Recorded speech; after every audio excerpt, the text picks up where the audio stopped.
আপনি অবশ্যই জাদুঘরে গিয়েছেন। জাদুঘরের সবচেয়ে আকর্ষণীয় একটি জিনিস হলো ঐতিহাসিক নিদর্শন, যেমন অমুক রাজার তলোয়ার, তমুক রাজার পোশাক ইত্যাদি। এগুলো সবই অমূল্য সম্পদ। আপনি কোনো আধুনিক দামি জিনিস নষ্ট করে ফেললে সেটা আবারও টাকা দিয়ে কেনা যায়, কিন্তু কোনো ঐতিহাসিক জিনিস নষ্ট করে ফেললে সেটা আর পাওয়া যায় না। সেই জন্যই জাদুঘরে বিভিন্ন ধরনের নিরাপত্তা ব্যবস্থা আছে।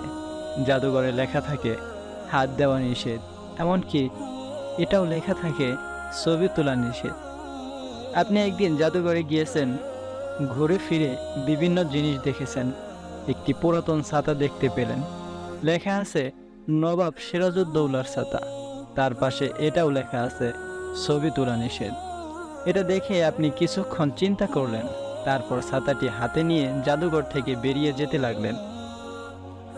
জাদুঘরের নিরাপত্তা কর্মী আপনাকে বাধা দিল।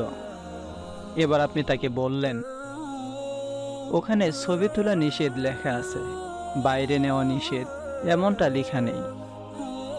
না, আপনি এমনটা করবেন না, কারণ আপনি বুদ্ধিমান। যে জিনিসের ছবি তোলা নিষেধ সেই জিনিস বাইরে নেওয়া যায় না। বাইরে নেওয়া নিষেধ এই কথাটা লেখা লাগে না।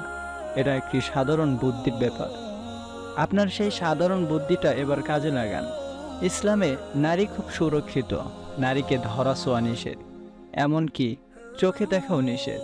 যে নারীকে চোখে দেখাই নিষেধ, তাকে বাইরে নিয়ে গিয়ে রিকশায় ঘুরবেন, মার্কেটে ঘুরবেন, পার্কে বসে বাদাম খাবেন, হাত ধরে বসে থাকবেন, সেটা কিভাবে হতে পারে? নারীকে ছোঁয়া নিষেধ, দেখা নিষেধ, এই কথা কোরআন ও হাদিসে লেখা আছে। যে জিনিস দেখা নিষেধ সেই জিনিস বাইরে নেওয়া যায় না, বাইরে নেওয়া নিষেধ, এই কথাটা লেখা লাগে না। এটা একটা সাধারণ বুদ্ধির ব্যাপার। এত ভালোভাবে বুঝিয়ে দেওয়ার পরেও কিছু অতি বুদ্ধিমান লোক আছে যারা বিষয়টা বুঝবে না।